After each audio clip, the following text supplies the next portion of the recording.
The conflict in West Asia had reached a boiling point.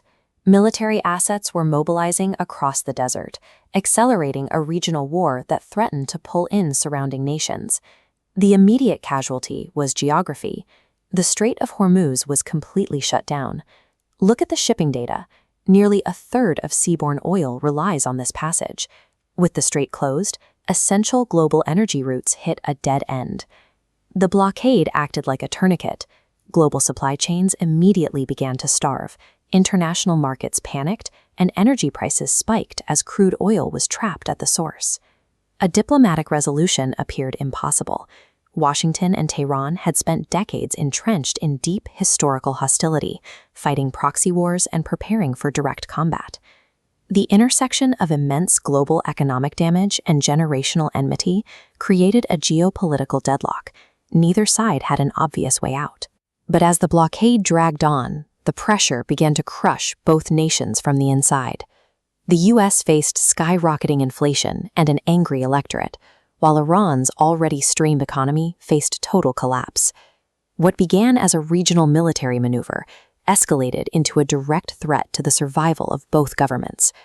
The cost of maintaining the conflict was outpacing their ability to absorb the damage.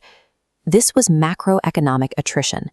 The mutual financial devastation of a closed Strait of Hormuz quickly outweighed their ideological hatred. Resolving the blockade was no longer about scoring a strategic win. It became a basic requirement for economic survival, forcing two bitter enemies to the negotiating table. The deadlock broke abruptly with a sudden alert. Washington and Tehran were on the verge of an agreement. President Donald Trump confirmed the breakthrough, announcing that a finalized deal between the United States and Iran would be signed immediately. Washington had abruptly shifted its posture. The executive branch pivoted away from maximum military pressure, opting for a desperately needed pragmatic off-ramp.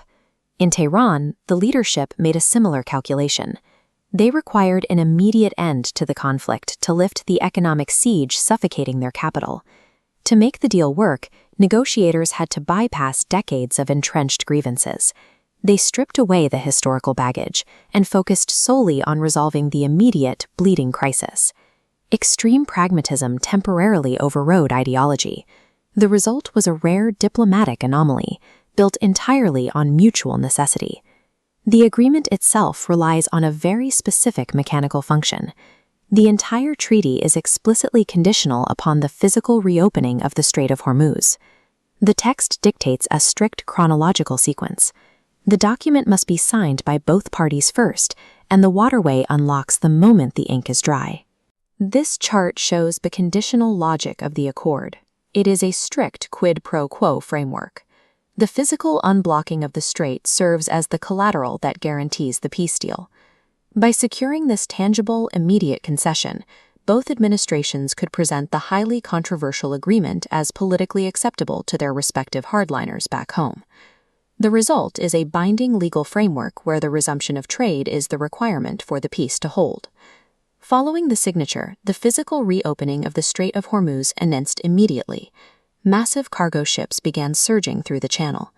Global energy markets reacted in real time. Prices stabilized across international exchanges the moment the trade routes cleared. The flow of these initial vessels provided visceral proof that the crisis was receding, restoring a baseline of order to the global economy. The contrast was stark. In a matter of hours, a paralyzed global choke point was transformed back into a high-volume artery. The literal, physical movement of oil tankers proved undeniably that the geopolitical reality on the ground had been rewritten. Zooming out from the waterway, the accord officially closes the current chapter of the West Asia War, resetting the region's diplomatic baseline. The United States forcefully demonstrated its capacity to pivot from military confrontation to securing vital economic interests through diplomacy. With the blockade lifted, Iran's return to the global trade network ends the immediate economic siege, shifting the regional status quo back toward commerce. This introduces a new level of geopolitical fluidity. Alliances once thought frozen, and conflicts long considered permanent, are proven to be changeable when the costs are high enough. What started as a breaking news alert stands as a definitive turning point, driven entirely by the undeniable gravity of global economics. This agreement demonstrates that even the most intractable military deadlocks can be dismantled when the economic cost of conflict becomes unsustainable for all involved.